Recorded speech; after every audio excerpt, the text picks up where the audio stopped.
பல்லாக்குளம் எலும்பு roast, market mutton நெஞ்சு chops, Simmakkal வெங்காய குடல், விளக்கு தூண் ஜிகிர்தண்டான்னு மதுர உணவுகளை சாப்பிட பாண்டி பஜார் பசும்பொன் ரெஸ்டாரண்ட்டுக்கு வாங்க.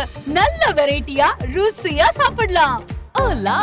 Your train vacation to Malaysia starts from rupees 24,999 only with GT Holidays, South India's #1 travel brand. அந்தகன் உங்களோட ஹீரோ எப்படி பண்ணிருக்காரு, அந்த படத்தோட இயக்குனர் தியாகராஜன் சார் எப்படி பண்ணிருக்காங்க? அந்தகன்றது பார்வையை பத்தி தான். அந்த அந்தகன் படத்தை பார்வையாளர்கள் வெச்ச கண்ணு வாங்காம பாக்குற அளவுக்கு தியாகராஜன் சார் தான் பையனை வந்து ப்ரமோட் பண்ணுட்டு அதுல கொஞ்சம் ஏதாவது சேர்த்துருவாரோன்னு பயந்தேன் நான். அந்த படம் வந்து பெரிய வெற்றியாகும் இந்த வருஷத்துல. எப்படி நான் போன வருஷம் வந்து லியோவும் ஜெயிலரும் பெரிய கலெக்ஷன் ஆச்சுன்னு அப்போ நான் ரிலீஸுக்கு முன்னாடியே சொன்னேன். ரிலீஸ் ஆகிட்டு நான் சொல்கிறேன், படமும் பார்த்துட்டேன்.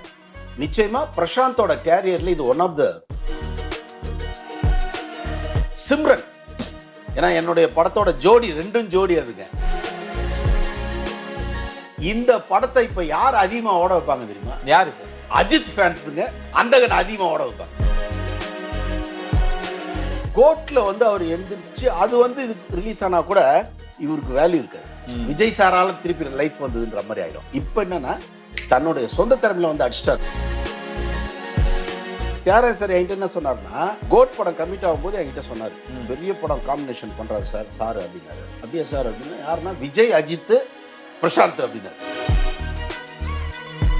ஜீன்ஸ் படம் அஜித்துக்காக சங்கர் எழுதினாரு. ஜோடி படம் பண்ணும்போது ரட்சகன் முடிச்சுட்டு ரஹ்மான் மியூசிக், நான் டைரக்டர்னு ஒன்று ஜீன்ஸ் கம்பெனி, நான் விஜய் தான். தியாகராஜ் சார் என்ன பண்றாங்கன்னா, இந்த காம்பினேஷனை தெரிஞ்சுக்கிட்டு ரஹ்மானு பிரவீன் காந்தி நம்ம பண்ண நல்லா இருக்கும் அதே ஜீன்ஸ் கம்பெனின்னு அவரு தான் டைவர்ட் பண்ணிட்டார். இல்லைன்னா ஜோடி படத்துல விஜய் சார் தான் நடிச்சிருப்பார். இப்போ ஜீன்ஸ் அவர் பண்ணும்போது என்ன பண்றாருன்னா, அப்பாஸை ஃபர்ஸ்ட் மைண்ட்ல வைக்கிறாரு, அடுத்தது அஜித் சார் வைக்கிறாரு. அப்போ என்ன பண்றாருன்னா தியாகராஜன் சார் முக்கிய நிலை உடனுக்குடன் குறுஞ்செய்தி வேலையாக தெரிஞ்சுக்கல ஆதன் செயலியை டவுன்லோட் பண்ணுங்க. டிஸ்கிரிப்ஷன்ல லிங்க் இருக்கு. ஆதன் சினிமா நேயர்கள் அனைவருக்கும் ஒரு பெரிய வணக்கம், வெல்கம் டு ஷோ. இன்னைக்கு நம்ம கூட பிரவீன் காந்தி சார் இருக்காங்க. கொஞ்ச நேரத்துக்கு இடியும் மின்னலுமா தான் இருக்க போகுது அப்படின்னு சொல்லலாம். வணக்கம் சார், எப்படி இருக்கீங்க? நல்லா இருக்குண்ணா. சிறப்பு சார். நீங்க படம் பார்க்கறது ரொம்ப ரேர். நீங்க அதுதான் நீங்க சொல்றப்பே நான் ரொம்ப ஷாக்கா தான் கேட்டேன். 2 படம் பார்த்துட்டேன் அப்படின்னீங்க. எனக்கே கொஞ்ச நேரம் தூக்கி வாரி போட்டுருச்சு. ஸோ 2 படங்கள். முதல் படத்தை பத்தி பேசிடுவோம். அந்தகன் உங்களோட ஹீரோ எப்படி பண்ணிருக்காரு, அந்த படத்தோட இயக்குனர் தியாகராஜன் சார் எப்படி பண்ணிருக்காங்க, படம் எப்படி வந்திருக்கு உங்களோட பார்வையில்? அதாவது அந்தகன் அப்படின்னா அதோட அர்த்தம் என்னன்னா பார்வையற்றவன். படமே வந்து கண்ணை பத்தி தான். அவரு குருடன் இல்லை, அவரு குருடனா நடிக்கிறாரு. ஏன்னா சில வாழ்க்கை எல்லாரும் கவனிக்க வைக்கணுன்றதுக்காக ஒரு பியானிஸ்டா வராது. சரி, பிரமாதமா அந்தகன்றது பார்வையை பத்தி தான். ஸோ அந்த அந்தகன் படத்தை பார்வையாளர்கள் வெச்ச கண்ணு வாங்காம பாக்குற அளவுக்கு டைரக்ட் பண்ணிருக்காரு. Okay, Thiyagarajan sir. முதல்ல ராஜா தான் டைரக்ட் பண்ண வேண்டியது இந்த படத்தை. யாரு? நம்ம ஜெயம் ரவியோட அண்ணன். கடைசி நேரத்தில் அவர் சிரஞ்சீவி படம் பண்றதுக்காக போயிட்டாரு. அவர் பண்ணியிருந்தா கூட இந்த அளவுக்கு பண்ணியிருப்பாரான்னு தெரியல. தியாகராஜன் சார் அந்த அளவுக்கு ரொம்ப மெச்சூர்டு ஹேண்ட்லிங்கா இருந்தது கேரக்டர்ஸோடைய பர்ஃபார்மன்ஸு. ரெண்டாவது நான் என்ன பயந்தேன்னா, தியாகராஜன் சார் தான் பையனை வந்து ப்ரமோட் பண்ணுன்ட்டு அதுல கொஞ்சம் ஏதாவது சேர்த்துருவாரோன்னு பயந்தேன் நான். அது ஒரிஜினல் வந்து அந்தாதூன் வந்து நான் அவரு கூப்பிட்டு தான் நான் பார்த்தேன். தியாகராஜன் சார் தான். அது ரொம்ப நல்ல படம். அது ஹிந்தியில அதை ஏதாவது கெடுத்துருவாரோ, சாங்கு இங்கு போட்டுருவாரோ, ஆக்ஷன் ஏதாவது சேர்த்துருவாரோன்னு எதையும் பண்ணாம அந்த கேரக்டருக்கு என்ன வேணுமோ. ரெண்டாவதுங்க அந்த படத்தோட பெரிய பிளஸ் பாயிண்ட் என்ன தெரியுமா? Artist selection.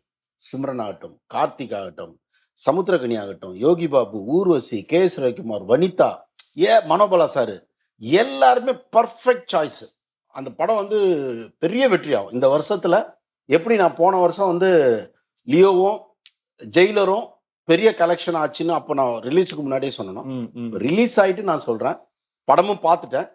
நிச்சயமா பிரசாந்தோட கேரியர்ல இது one of the best hit படமா இருக்கும். பெஸ்ட் ஹிட் படமா இருக்கும். இந்த வருஷத்துக்கு வந்து அந்தகன் வந்து டிசம்பர் 31 வந்து கொண்டாடி தூக்கி கொண்டாடுற படத்துல இது நம்பர் 1 கூட வரலாம்.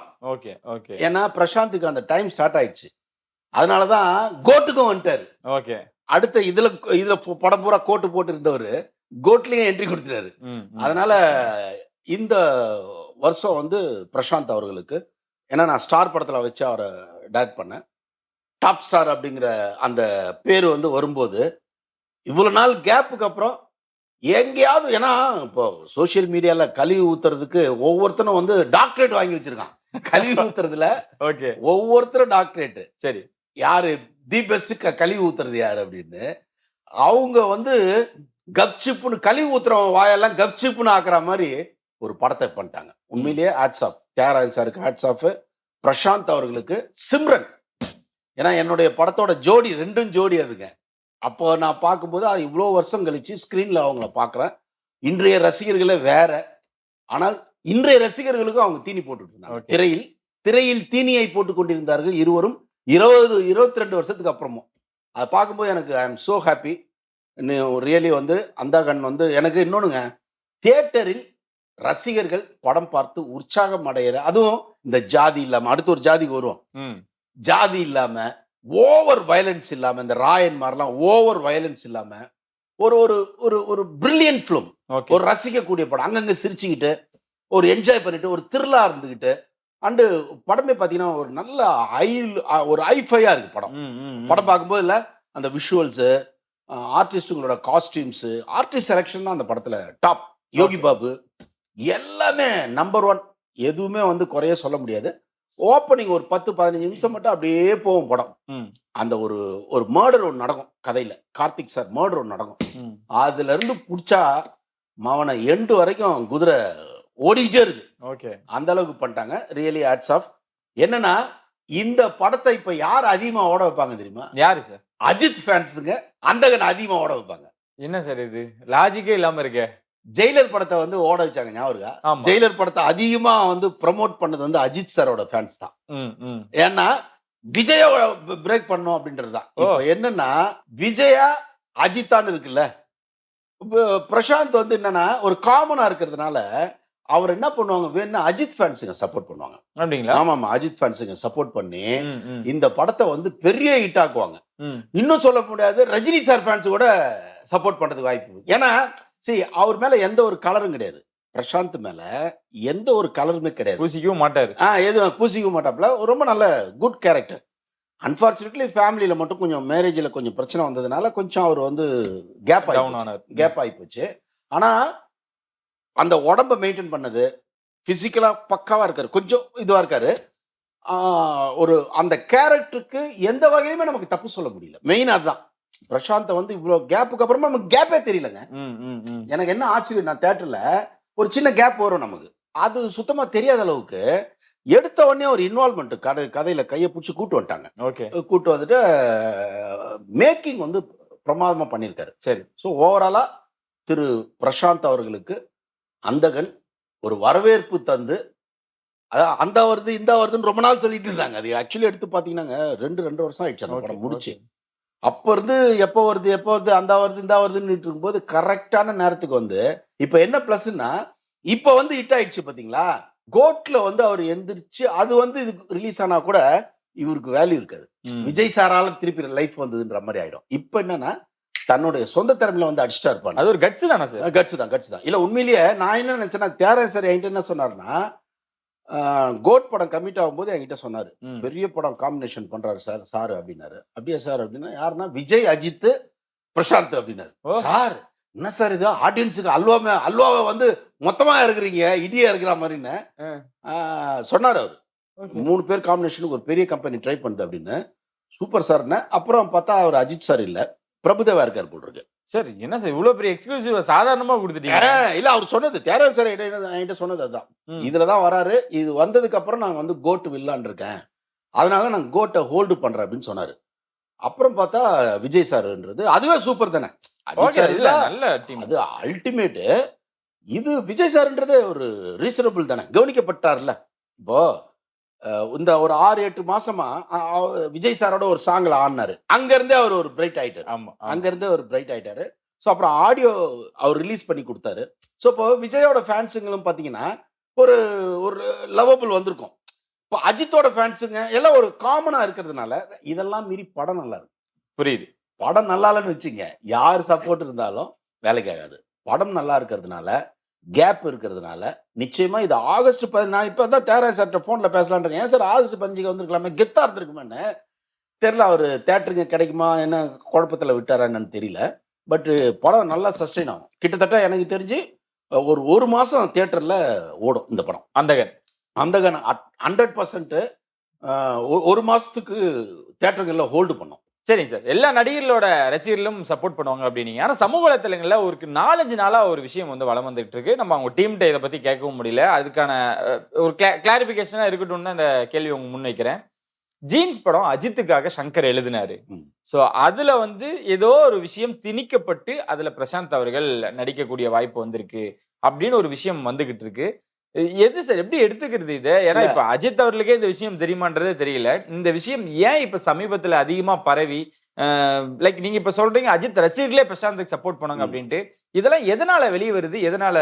இல்ல ஆக்சுவலி நான் ஜோடி படம் பண்ணும்போது ரட்சகன் முடிச்சுட்டு ரஹ்மான் மியூசிக் நான் டைரக்டர்ன உடனே ஜீன்ஸ் கம்பெனி நான் விஜய் தான் கன்ஃபார்ம் பண்ணேன். ஓகே, விஜய் சாருக்கு எஸ்ஏசி சாருக்கு கதையை சொல்லிட்டேன். ஜோடி கதையை சொல்லி நான் மைண்ட்ல விஜய் வச்சிருக்கேன். ஆனா ப்ரொடியூசர் வந்து பிரசாந்தை வச்சு பண்ணலாம் அப்படின்னு. ஏன்னா முரளி மனோகர் இருக்கார் இல்லையா, டாக்டர் முரளி மனோகர் தான் ப்ரொடியூசர். எதுக்கு? ஜோடிக்கு. ஜீன்ஸுக்கும் அவர் தான் ப்ரொடியூசர்.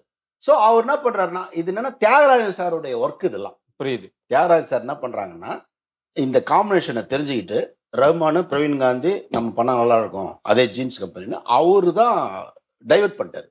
இல்லைன்னா ஜோடி படத்துல விஜய் சார் தான் நடிச்சிருப்பாரு. அது மாதிரியாக ஜீன்ஸ் படத்துல நீங்க சொன்ன மாதிரி அவரும் ஆஃபர்ல இருந்தாரு, அப்பாஸும் ஆஃபர்ல இருந்தாரு. அப்பாஸுக்கு அப்ப காதல் தேசம் வந்து super duper hit. Okay, super duper hit. So நீங்க இந்த படமே பாத்தீங்கன்னா கண்டு கொண்டேன்ல அப்பாஸுக்கு இம்பார்ட்டன்ட் அதிகமா இருக்கும், அஜித்து கம்மியா இருக்கும் அந்த படத்துல. ஏன்னா அந்த காதல் தேசத்தோட ஹிட். ஸோ அப்போ ஜீன்ஸ் அவர் பண்ணும்போது என்ன பண்றாருன்னா அப்பாஸ் ஃபர்ஸ்ட் மைண்ட்ல வைக்கிறாரு ஆஃபர், அடுத்தது அஜித் சாரை வைக்கிறாரு. அப்போ என்ன பண்றாருன்னா தியாகராஜன் சாரு முரளி மனோகர் சாரை பேசி கன்வின்ஸ் பண்ணி ஒரு கேப்புக்கு அப்புறம், ஏன்னா அப்ப திருடா பண்ணிட்டு இருக்காரு. எப்பவுமே மணிரத்னம் சார் பண்றதெல்லாம் சங்கர் பண்ணுவாரு. மனிஷா கொய்ராலாவை போட்டாரு, இவர் மனிஷா கொய்ராலாவை போட்டாரு. ரைட், அதே மாதிரிதான் நானும் கிட்டத்தட்ட மணிரத்னம் சார் என்ன பண்றாரு, சங்கர் என்ன பண்றாருன்னு பார்த்து நான் அதை பண்ணுவேன். சரி, ஸோ அப்பதானே அது வந்துடும், அது ஆட்டோமேட்டிக்கா வந்துடும். அது மாதிரி பிரசாந்த் அவர்கள் திருடா பண்ணி அதுல வந்து படம் வந்து பேசப்பட்டுச்சு. ஸோ அப்போ என்ன பண்றாருன்னா ஒரு சின்ன கேப் ஆகுது. அதுக்கப்புறம் கேப் ஆயிட்டு அதுக்கப்புறம் என்ன பண்றாருன்னா தியாகராஜன் சார், அங்கதான் தியாகராஜன் சாருடைய ஒர்க்கு.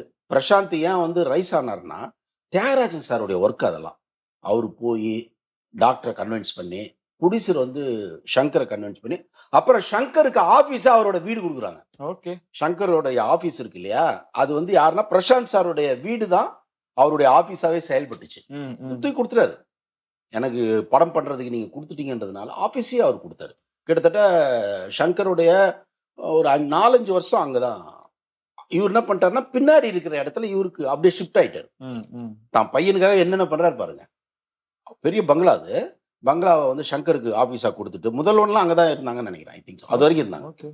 ஸோ அப்படி ஒரு நெட்வொர்க்கை வந்து பிரசாந்துக்காக தியாகராஜன் சார் பண்ணாரு.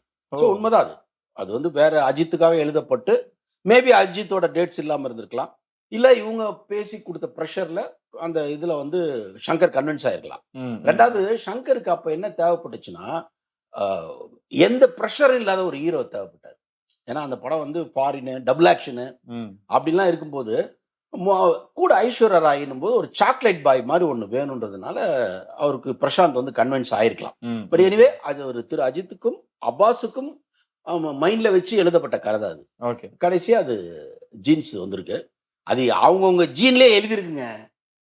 ஒவ்வொருத்தரோட ஜீன்லயும் இது உனக்கு தான். அதான் அல்லாவோட ஒண்ணு சொல்லுவாங்க இல்லையா, ஒவ்வொரு அரிசியிலும் சாப்பிடும் ஒவ்வொரு அரிசியிலும் இறைவன் அவங்களுடைய பேரை எழுதியிருக்கான் போது ஜீன்ஸ் யாருக்குன்றது அந்த ஜீன்லயே வந்திருக்கும், அது எழுதப்பட்டிருக்கும்.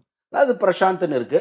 அந்த பிரசாந்த் இவ்வளவு கேப்புக்கு அப்புறமும் இவ்வளவு பிரச்சனைகளுக்கு அப்புறமும் ஃப்ரெஷ்ஷா ஆடியன்ஸை வந்து என்கரேஜ் பண்ணது உண்மையிலேயே அப்ரிஷியேட் பண்ண. கண்டிப்பா அப்ரிஷியேட் பண்ண. அந்தகனை பத்தி இவ்வளவு பேசுறோம்.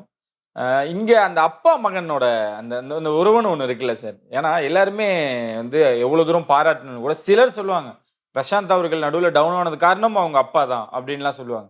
ஆனா இன்ன வரைக்கும் அந்த மனுஷன் பிரசாந்த் அவர்களுக்காக இன்னும் நிக்கிறாரு, இயக்குறாரு, தயாரிக்கிறாரு, எல்லா விஷயங்களும் அவர் கூட இருக்கிறாரு அப்படின்றப்போ எப்படி சார் பாக்குறது? அந்த இல்ல உண்மையிலேயே அவர் வந்து காட் ஃபாதர் தான். யாருக்கு? பிரசாந்த் காட் ஃபாதர் தான். அதாவது எல்லா மகன்களுக்கும் அப்படி ஒரு அப்பா அமையாது, எல்லா அப்பாக்களுக்கும் அப்படி ஒரு புள்ள அமையாது. அதாவது நம்ம கிழிச்ச கோட்டை தாண்ட மாட்டாங்கன்னு சொல்லுவாங்க தெரியுமா? சீதை தாண்டி தாண்டினதுனாலதான் பிரச்சனை அப்படின்ற மாதிரி சொல்லுவாங்க இல்லையா? ஆனால் இங்க தியாகராஜன் சார் வந்து கோடு கிழிச்சாருன்னா தாண்ட மாட்டாரு, கோட்ல போய் நடினாலும் தாண்ட மாட்டாரு, கோட்டையும் தாண்ட மாட்டாரு, அந்த கோட்டையும் தாண்ட மாட்டாரு. அப்படி ஒரு வளர்ப்பு. Okay okay. அதாவது அந்த அவங்களுக்குள்ள நல்ல ஒரு அண்டர்ஸ்டாண்டிங், புரிதல். என்னன்னா எப்பவுமே ஃபாதர் சன் அதுக்கு நான் இன்னொரு உளவியல் காரணம் நான் என்ன புரிஞ்சுக்கிட்டேன்னா, பிரசாந்த் பிறந்ததுக்கு அப்புறம் தான் தியாகராஜன் சார் லைஃப்ல ஏதோ பெரிய மாற்றம் வந்திருக்கும். எப்பவுமே பையன் பிறந்த நேரம், பொண்ணுங்க பிறந்த நேரம் வந்து நம்ம வாழ்க்கையை வந்து மாற்றும். மேபி தியாகராஜன் சாருக்கு அப்படி ஏதோ ஆயிருக்கும். ஆனா ஒன்னு ஒரே பையன் வேற, அப்ப என்னன்னா ஆட்டோமேட்டிக்கா அந்த பையன் மேல வருது. இன்னொன்னு தெரியுங்களா, ஒன்ஸ் பிரசாந்த் நடிக்க ஆரம்பிச்ச உடனே இவரு வந்து நடிக்கிறத கம்மியா பண்ணிட்டாரு, ஆஃப் பண்ணிட்டாரு. ஃபுல் அண்ட் ஃபுல் அவரை பத்தியே போக்கஸ். ஒன்றும் இல்லைங்க, தியாகராய நகர் அதுல ஒரு பெரிய நகை கடை இருக்கு, ஜாய் அலுகாஸ். தியாகராய நகர்ல யார் பேர் இருக்கணும்? தியாகராஜன் பேர் தானே இருக்கணும். பிரசாந்த் டவர்னு வச்சிருக்காரு. அந்த அளவுக்கு தான் பையனை வந்து ரசிக்கிற, நேசிக்கிற ஒரு அப்பா. நான் இதை தான் சொன்னேன், இப்படிப்பட்ட உறவுலாம் இருக்குல்ல இப்ப இல்ல. நான் ஏன் வந்து தனுஷ உங்க இதுல அது பெரிய வைரலா இருக்குன்னு நினைக்கிறேன் இல்லையா? பெரிய வைரலா இருக்கு போட்டுருக்கு. என்ன சைலண்ட் ஆவறீங்க? ஆமா சார். ஆஃப் ஆவறீங்க? என்ன ஏதாவது போன் கால் வந்துதா? நீங்க தான் சார் சொல்லணும். போன் கால் ஏதாவது வந்துதா? இல்ல சார். ஓகே, பேசுவோம் sir.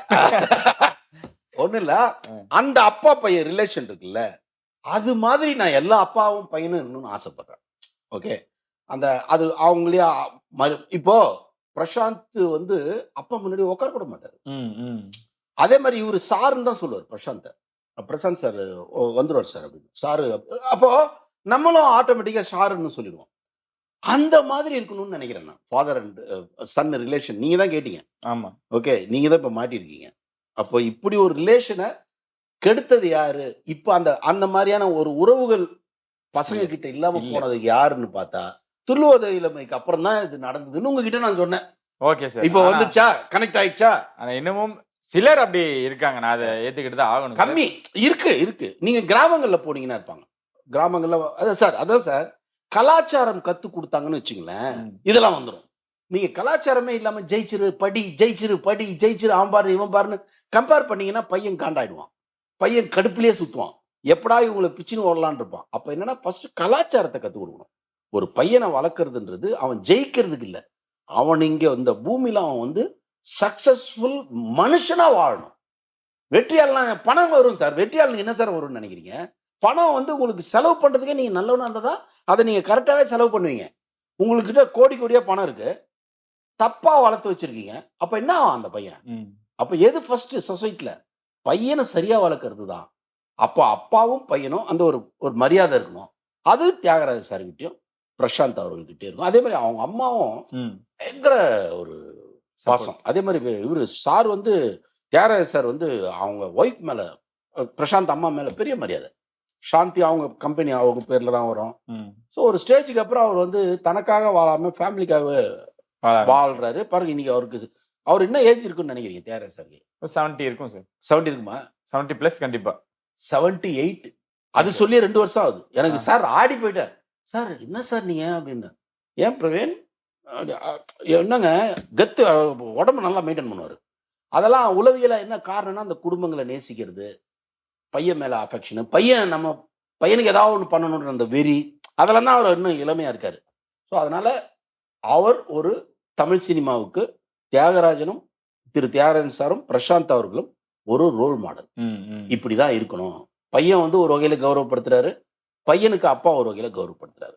It's good very good. Actually அவருக்கு ஒரு பெயின் இருந்தது, அந்த பெயினுக்கு ஆடியன்ஸ் மருந்து போட்டாங்க. கண்டிப்பா சார். நீங்க இவ்வளவு விஷயங்கள் நம்ம அன்னகனை பத்தி பேசிட்டோம், கவுண்டம்பாளையம் பத்தியும் பேசிடுவோம். அந்த ஆடியோ லான்ச்ல யாரு அவ்வளவு ஆக்ரோஷமா பேசினது, யார் பேசினது வைரல் ஆச்சு அப்படின்னா கண்டிப்பா நீங்க தான். இன்னைக்கு அந்த படத்தையும் பார்த்திருக்கீங்க. நீங்க சொன்னதான் அதுல நடந்திருக்கு, நீங்க சொன்னதான் அதுலயும் இருக்கு. முதல் ஆளா எதுக்குறேன் அப்படின்னு நீங்க இன்னைக்கு அதை பத்தி பேசணும்னு நினைக்கிறீங்க, என்ன காரணம்? எனக்கு உண்மையிலேயே நான் படம் முடிச்ச உடனே ரஞ்சித் கிட்ட சொன்னேன், ம். சார் இதுல ஜாதியே இல்லாமே பண்ணிருக்கலாமே, பியூட்டிஃபுல் திரைக்கதை வச்சிருக்கீங்க, ரொம்ப அருமையான திரைக்கதை. ஃபர்ஸ்ட் ஹாஃப் அப்படியே போகுது, ம். அங்கங்க ஒரு சின்ன சின்ன ஃபயர் வேலை வச்சிருக்காப்புல. செகண்ட் ஹாஃப் சூப்பர், விஜய் கில்லி படம் மாதிரி இருக்கு. ம். இதுக்கு ஜாதியே தேவையில்லையே சார். ஜாதி இல்லாம ஒரு பெண்ணு ஒரு ஏமாத்துற குரூப்பு கிட்ட போய் மாட்டிக்குது, அங்க இருந்து அவர் எப்படி வந்து ரெஸ்கியூ பண்ணாருன்னு பண்ணாலும் நல்லா இருக்குமே அப்படின்னா, இப்ப அப்பா அவர் சொன்னாரு, சார் என்ன சார் எல்லாருமே வந்து ஏமாத்துறவன் பொண்ணுங்களை இது உண்மமா காட்டுறதுன்னு அவங்க ஒரு ஜாதியை நம்மளை ஃபோக்கஸ் பண்ணிக்கிட்டே இருக்காங்க. இந்த ஜாதிக்காரங்க எல்லாம் சின்ன ஆளுங்களை போட்டு அடிக்கிறாங்க, அந்த காலத்துல அடிச்சுக்கிட்டு இருந்தாங்கன்னா அவங்க ஒரு படமாவே தொடர்ந்து எடுத்துக்கிட்டு இருக்காங்க. அவங்க அப்படி பண்ணி தான் நம்ம பண்ணியிருக்கோம், நம்ம பண்ண வேண்டிய அவசியமே இல்லையே சார். ம். அவங்க ஆரம்பிச்சு வச்சாங்க, நாம பதிலுக்கு நம்ம பண்ணி தானே ஆகணும். அப்படிதான் நானும் பண்ண, மோகன்ஜியும் பண்ணாரு. நாங்க 2 பேரும் பண்றதுக்கான காரணம் இதான் அப்படின்னும் போது நமக்கு அங்க ஒன்றும் பதில் சொல்ல முடியல. ஏன்னா இதை ஆரம்பிச்சது யாருன்னு பாத்தீங்கன்னா, அதாவது ஜாதிகளை டைரக்டா சொல்லி ம். நாங்க எந்திரிச்சிட்டோம், எங்களை நீங்க அடிச்சீங்க, நாங்க திருப்பி அடிப்போம்னு ஆரம்பிச்சது இருக்குல்ல, அது வந்து பா ரஞ்சித்தும் இவரும் தான், யாரு மாரி செல்வராஜ் தான். அசுரன் அவர் ஒரு படம் தான் பண்ணாரு, அதனால நம்ம வெற்றிமாறன் இதுல பெருசா சேர்க்க முடியாது. நான் நீங்க ஒரு ஃப்ளோல சொல்லிட்டேன். இவங்க 2 பேர் தான் இதை ஒரு வன்மமாவே எடுத்து பண்றாங்க. சோ அவங்களுக்கு நான் கவுண்டர் கொடுக்கணும்னு ஒரு கவுண்டர்ல இருந்து வந்த திரு ரஞ்சித் அவர்கள் அதை பண்ணிட்டாரு. பட் எனக்கு இப்போ நான் சொல்றேன், அந்த படம் ஜாதி சொல்லாம இருந்திருந்தாலே அந்த படம் வந்து எல்லாருமே பாராட்டக்கூடிய ஒரு படமாக இருந்திருக்கும். ஆனாலும் ஒரு கிரியேட்டரா இப்ப என்ன தெரியுங்களா, 2 ரஞ்சித் வந்துட்டாங்க. ஓகே. அந்த கம்யூனிட்டியை பத்தி பேசுறதுக்கு பா ரஞ்சித் ஆல்ரெடி வந்துட்டாரு, பெரிய டைரக்டரா இருக்காரு. இந்த படத்தின் மூலமா பாருங்க, நீங்க வேணா பாருங்க, இந்த ரஞ்சித் அந்த கம்யூனிட்டியை பத்தி பெருசா பேசக்கூடிய சக்தி வாய்ந்த ரஞ்சித் இயக்குனரா வந்துருவாரு. சார் என்ன சார் நீங்க அப்ரிஷியேட் பண்றீங்க? உண்மையில நல்லா நீங்க பண்ணிருக்காரு. தானே சார் எதுக்குறேன்னு நீங்க. இல்ல சார், டைரக்டரா நீங்க ஒர்க்க தான் பார்க்கணும் சார். ஒரு டைரக்டரா எங்கெங்க தப்பு பண்ணிருக்காரு நம்ம பார்ப்போம். ஓகே.